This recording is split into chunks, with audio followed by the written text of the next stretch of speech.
briefing that will be followed by questions. Foreign Minister Gideon Sa'ar. Good morning, everyone. We are witnessing a distorted campaign of international pressure against Israel over recent days. This campaign fuels the anti-Semitism wave we are witnessing. When they demand end this war, what does it really mean? Ending the war while Hamas remains in power in Gaza. That will be a tragedy for both Israelis and Palestinians. This is why they took the hostages in the first place, to try to impose their will on Israel. It ain't gonna happen, no matter how much pressure is put on Israel. Second aim of this distorted campaign, an attempt to force upon Israel a Palestinian terror state. The French foreign minister said in New York yesterday that Europe must pressure Israel to accept a two-state solution. Establishing a Palestinian state today is establishing a Hamas state, a jihadist state. It ain't gonna happen. We are aware of the fact that there are countries in Europe today with a huge Muslim populations. Sometimes it affects the policies of their governments. But this cannot and will not lead Israel to commit suicide.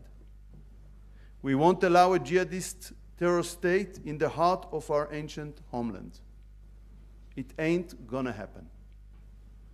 We won't allow a Hamas terror state to form just a few kilometers away from our population centers. Israel will not be the Czechoslovakia of the 21st century. We won't sacrifice our own existence for the sake of the appeasement countries. We won't give up our basic interest for the sake of internal politics in certain countries that lost control over their own streets. But still they are arrogantly presume to decide for what's good for our security. We thank our great ally, the United States, President Trump and his administration, for the unwavering support for Israel's war against Hamas and terror. Diplomatic pressure will not change our policy. No external force will cause Israel to sacrifice its security. We are always open to constructive dialogue, but pressure on us will not work. It must be clear, the international pressure on Israel during critical days in the negotiations for a ceasefire and hostage deal has already caused Hamas to harden its position. This pressure is directly sabotaging the chances for a ceasefire and hostage deal. It is only pushing towards military escalation by hardening Hamas's stance. Everyone who is worried about the humanitarian situation must ask himself, who is responsible for the suffering of the Palestinians in Gaza? Who is responsible for this war and its continuation? There's only one clear answer: Hamas. Hamas initiated the war with its October 7 massacre. Hamas is responsible for the war's continuation by refusing to release our hostages. We still have there 50 hostages in Gaza. And by refusing to lay down its arms. The international pressure, therefore, must not be on Israel. It must be on Hamas. Thank you. Questions, please. Rubio? Hi, Hugo Bashir from the BBC. So I want to talk about the situation in Gaza because President Trump, who is a close Israeli ally, said there is real starvation in Gaza. He said, I see it and you can't fake that. And there's been an alert now saying that famine is playing out in Gaza. Do you accept that there is starvation in Gaza? First of all, I want to thank President Trump for his friendship and for his support. And basically, I believe it will be very hard to try to find gaps between Israel and the US in terms of policies, including with regard to Gaza Strip. With regard to the situation in Gaza, I would say, first of all, it is clear that after almost 2 years of war, the situation is tough. But there is a lie, and the lie is the starvation policies which the international media, including BBC, is cooperating with. And don't disturb me. You asked. I respect that, and now it's my turn to answer your question. And the reality is the opposite, because we are working very hard under very complicated circumstances from the beginning of the war until this day in order to facilitate the entrance of humanitarian aid into Gaza Strip. We also see a false propaganda full of lies. I will give you one example. Osama al-Rakab, a child ill with cystic fibrosis, a serious genetic illness, that was in Italy to get medical treatments on this June. Israel allow and facilitate him to go to Italy. But his picture was published in the leftist Italian newspaper, Il Fatto Quotidiano, as a picture of a child which is starving. Like other pictures of other children with terminal diseases that were presented as starving children. And sometimes you see other pictures of children, and around them people that are looked well fed, and then it is cases where the conclusions should be of those who are looking at these pictures. So the question is, first of all, who is responsible for this tough reality? I answered, this is Hamas. Whether there is a starvation policy, no, the contrary is right. We are doing amazing efforts, including this week, by opening these humanitarian corridors, by airdrops, by any possible means. By the way, in the contrary of the lie that's spread in Western media, or part of it, we are not limiting. We are facilitating for everyone to help. We are engaged with countries today, with the Emirates, with the Jordanians, with the Moroccans, with Germans who said they want to participate in airdrops, with the Italians. Everyone wants to help. We welcome it and we facilitate it. Question, Henry? Hello, Henry Bodkin from the Daily Telegraph newspaper. What's paper? Daily Telegraph, UK paper. Could you explain what the Prime Minister meant when he referred to alternative options for returning the hostages? And also, could you comment on a report in the Hebrew media this morning? On a report in the Hebrew media this morning, allegedly coming from a source in the Prime Minister's office, that it's being considered to annex parts of Gaza if Hamas don't. No, your both questions referred to internal discussions. I wouldn't refer to the question whether they are accurate or not, but I will not refer to that in any way.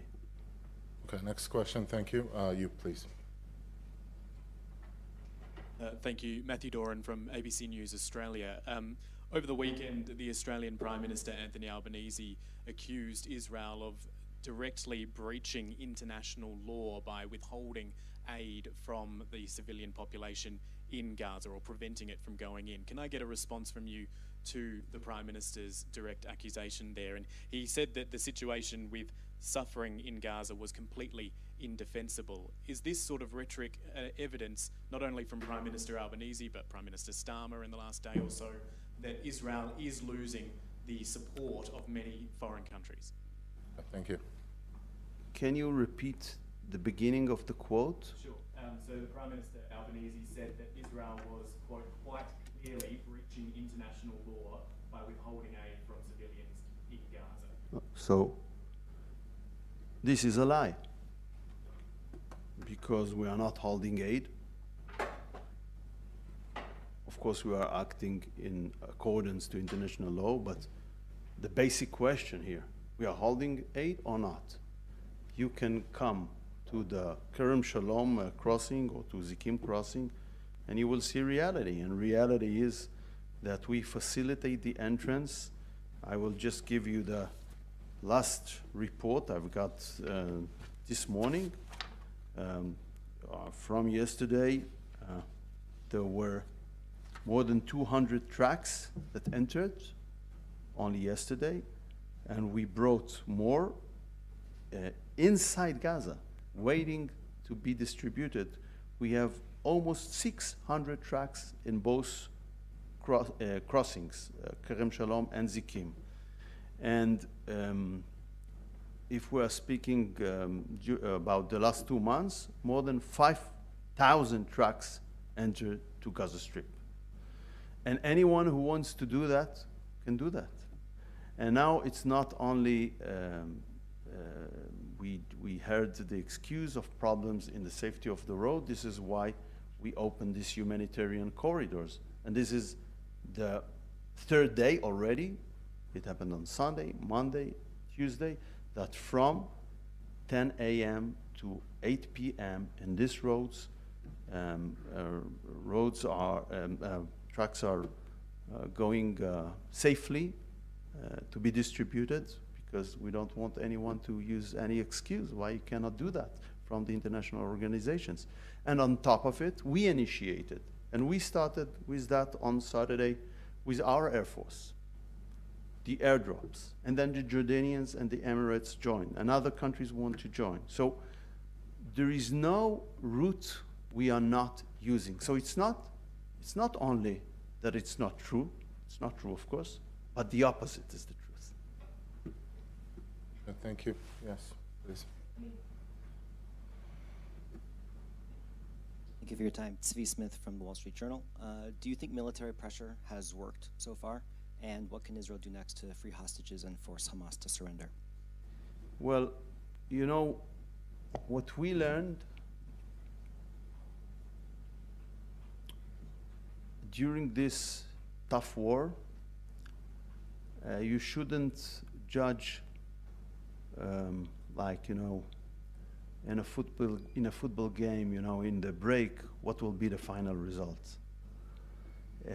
Military pressure worked in order to get Hamas 2 times for a hostage deal. They came for the 3rd time to negotiations.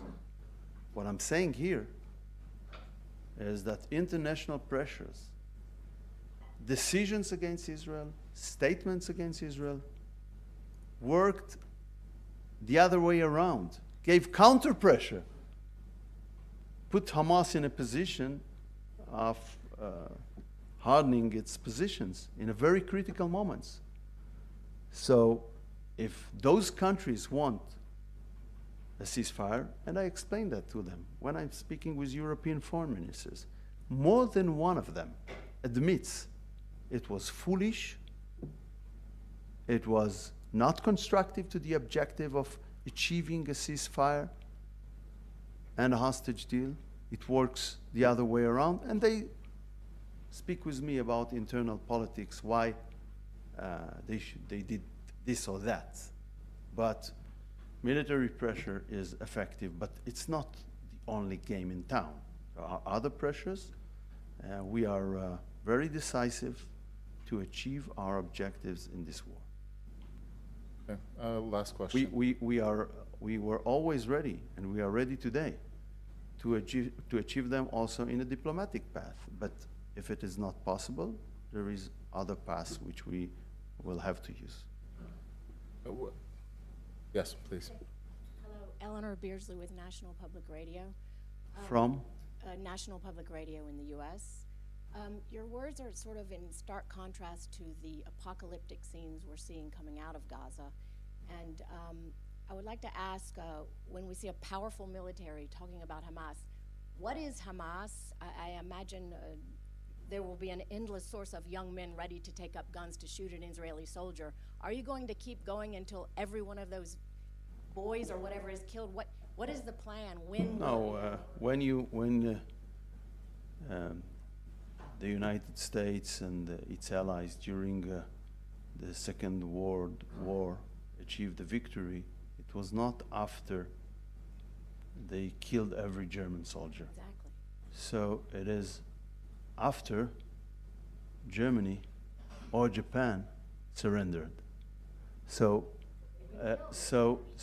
no, but there was something, some of them were killed, some of them committed suicide. Eventually the state surrendered. So the alternative is very simple. Who will enforce his political will on the other? There's one option, just to end the war, when Hamas in power. Hamas will be very happy. This is why he took these hostages from the first place, in order to enforce his political will. That will be a tragedy also for the Palestinians, not only for Israel. And there is other option that within not only military operation, but military efforts and political efforts, we will enforce our political will. And this is actually, if you are, I would say, blind to the disconnection between the objectives and the positions, all the international community say, we don't see a future for Hamas in Gaza. So it's basically what we see. But how you will achieve it? Is there someone who gives a serious proposal how it will be done, or ready to fight against Israel? No. So it's tough. War is tough. War is not a nice thing. In war you don't see good sights. But this is the war Hamas enforced upon us on October 7th. And is continued to enforce on Israeli and Palestinians by not releasing the hostages. And you can see today sites of Palestinians demonstrating and beg Hamas to get out. Beg Hamas, release the hostages so this war will be end. But there's no discussion about it. Sometimes, for face saving, you can see after, I would say, 300 of harsh words against Israel, a line about releasing the hostages. That's not sufficient. That ain't gonna work. It works the other way. Okay, thank you. אין סבב שני של שאלות, כל אחד מקבל פעם אחת אפשרות. Please, Lav Arkov. Thank you. Wait, Lav, 1 second. Please wait for the mic. Two parts of the question. First, can you tell us which countries realized that the letter was counterproductive? And second, could you give us an idea what level, what percentage or quantity of aid has been stolen by Hamas, because there's been contradictory reports, and the IDF has released photos and videos, but the question is sort of, can we extrapolate that to be the general situation, or are those just specific incidents? It's first of all, of course I cannot quote from close, direct talks with my colleagues. It's not the way diplomacy works, unfortunately.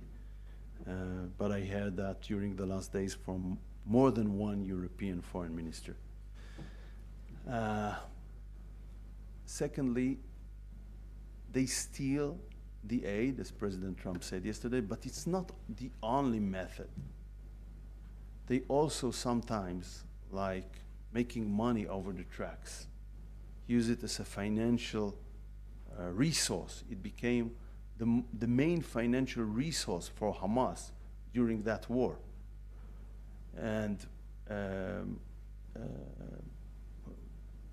that's basically why we try to develop something that will give the public directly the aid and not through Hamas, not with gaining on it. Of course, we continue all the time with the traditional problematic distribution of the aid, because we acknowledge the fact that with the GHF operation, we cannot address the whole population. Therefore, from May, basically, there are 2 humanitarian efforts running simultaneously in Gaza Strip. We facilitate both.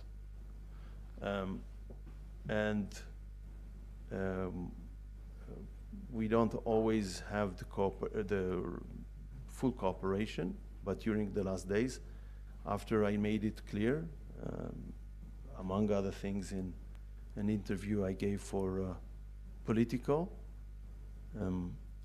that the UN is not distributing, they start to do that.